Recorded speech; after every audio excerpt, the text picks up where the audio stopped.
1 এপ্ৰিল অৰ্থাৎ কাইলৈৰ পৰা সলনি হ'ব সমগ্ৰ ভাৰতবৰ্ষৰ 7টাকৈ গুৰুত্বপূৰ্ণ নিয়ম আৰু ইয়াৰ পোনপটীয়া প্ৰভাৱ পৰিব আপোনাৰ জীৱনত।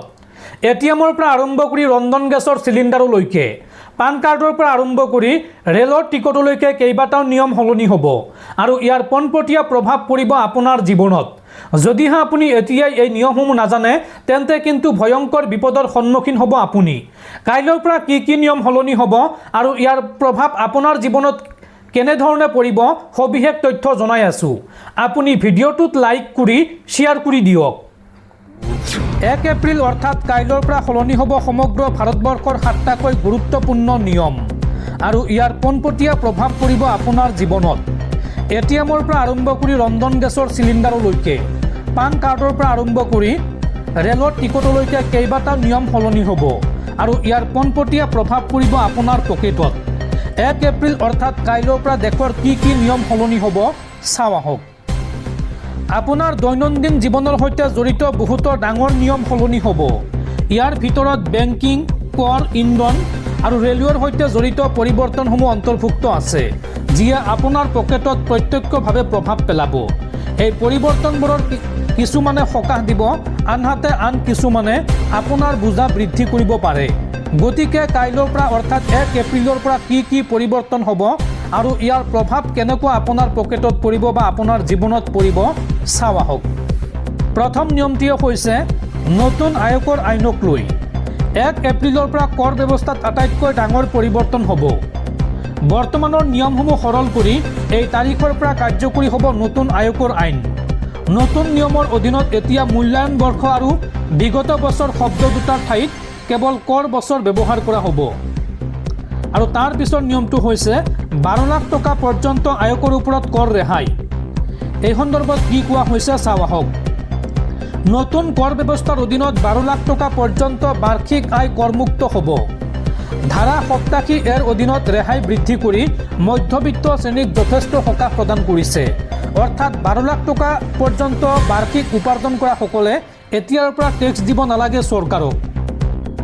তাৰ পিছৰ নিয়মটো হৈছে ফৰ্ম 16ত পৰিৱৰ্তন। এতিয়া ফৰ্ম 16 আৰু ফৰ্ম 16 এৰ ঠাইত নতুন প্ৰপত্ৰ কাৰ্যকৰী হ'ব। 130 নং প্ৰপত্ৰ আৰু 131 নং প্ৰপত্ৰই ইয়াৰ ঠাই ল'ব, যাৰ ফলত কৰ দাখিল কৰাটো সহজ আৰু স্পষ্ট হ'ব। ইয়াৰ দ্বাৰা কৰদাতাসকলে সকাহ পাব। তাৰ পিছৰ নিয়মটো হৈছে পান কাৰ্ডক লৈ। পান কাৰ্ডক লৈ কঠোৰ নিয়ম বলবৎ হ'ব সমগ্ৰ দেশত। এতিয়াৰ পৰা পেন কাৰ্ড লাভ কৰিবলৈ হ'লে কেৱল আধাৰ কাৰ্ডেই যথেষ্ট নহ'ব। আপোনাৰ জন্মৰ তাৰিখ পৰীক্ষা কৰিবলৈ 10ম শ্ৰেণীৰ প্ৰমাণপত্ৰ বা পাছপৰ্টৰ প্ৰয়োজন হ'ব, অথবা জন্মৰ চাৰ্টিফিকেট দিলেহে আপুনি পান কাৰ্ড লাভ কৰিব। তাৰ পিছৰ নিয়মটো হৈছে LPG, CNG আৰু PNGৰ মূল্যৰ পৰিৱৰ্তন। 1 এপ্ৰিলত LPG চিলিণ্ডাৰৰ মূল্য সলনি হোৱাৰ সম্ভাৱনা আছে। CNG, PNG আৰু বিমান ইন্ধনৰ ATF মূল্য সংশোধন কৰাৰ সম্ভাৱনা আছে, যাৰ ফলত পৰিবহণ আৰু বিমান ভাড়াৰ খৰচ বৃদ্ধি পাব পাৰে। যিহেতু পশ্চিম এছিয়াত উত্তেজনাৰ বাবে বৰ্তমান গেছৰ যোগান ব্যাহত হৈ আছে, গতিকে এই হাৰৰ যিকোনো পৰিৱৰ্তন হ'লে তীক্ষ্ণ দৃষ্টি ৰখা হ'ব বা আপোনাৰ পকেটত পোনপটীয়া প্ৰভাৱ পৰিব পাৰে। তাৰ পিছৰ নিয়মটো হৈছে ATMৰ লেনদেন ব্যয়বহুল হ'ব। আপোনাৰ নিশ্চয় এখন ATM কাৰ্ড আছে, সেইটো যিকোনো বেংকৰে নহওক কিয় ATMৰ লেনদেন ব্যয়বহুল হ'ব 1 এপ্ৰিলৰ পৰা। 1 এপ্ৰিলৰ পৰা ATMৰ পৰা উলিওৱা ধন অধিক ব্যয়বহুল হ'ব। বিনামূলীয়া সীমাৰ পিছত ATMৰ পৰা ধন উলিয়ালে এতিয়াৰ পৰা অতিৰিক্ত মাচুল ভৰিব লাগিব আপুনি। নতুন নিয়ম অনুসৰি 5টা লেনদেনৰ পিছত প্ৰতিটো লেনদেনত 23 টকা মাচুল লোৱা হ'ব আৰু বিফল লেনদেনৰ বাবে 25 টকা পৰ্যন্ত চাৰ্জ লাগিব পাৰে। অৰ্থাৎ 5টা যি ফ্ৰী লেনদেন দিয়ে বা ট্ৰেনজেকশ্যন দিয়ে বেংকে, সেই 5টা লিমিট পাৰ হোৱাৰ পিছত প্ৰতিটো ট্ৰেনজেকশ্যনত আপোনাৰ পৰা 23 টকাকৈ মাচুল ল'ব বেংকে। লগতে আপোনাৰ ট্ৰেনজেকশ্যন যদি ফেইল হয় তেতিয়াহ'লে 25 টকা চাৰ্জ ল'ব বেংকে। তাৰ পিছৰ নিয়মটো হৈছে নগদ ধন উলিওৱাৰ নিয়মক লৈ।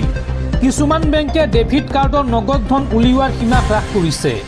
বহু কাৰ্ডত এতিয়া মাত্ৰ 1 লাখ টকাৰ পৰিৱৰ্তে 50,000ৰ পৰা 75,000 টকা পৰ্যন্ত উলিওৱাৰ অনুমতি দিয়া হ'ব।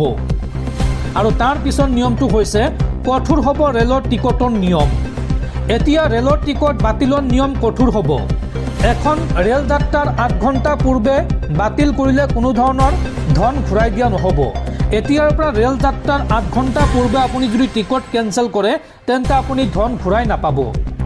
নতুন ৰিফাণ্ড গাঁথনিৰ অধীনত 8 পৰা 24 ঘণ্টাৰ ভিতৰত বাতিল কৰিলে 50% ৰিফাণ্ড পাব আৰু 24 পৰা 72 ঘণ্টাৰ ভিতৰত বাতিল কৰিলে 25% ধন কৰ্তন কৰা হ'ব আৰু 72 ঘণ্টাতকৈ অধিক পূৰ্বে বাতিল কৰিলে চাৰ্জ প্ৰযোজ্য হ'ব। সামগ্ৰিকভাৱে এই পৰিৱৰ্তনে প্ৰতিজন সাধাৰণ ব্যক্তিৰ পকেটত প্ৰভাৱ পেলাব।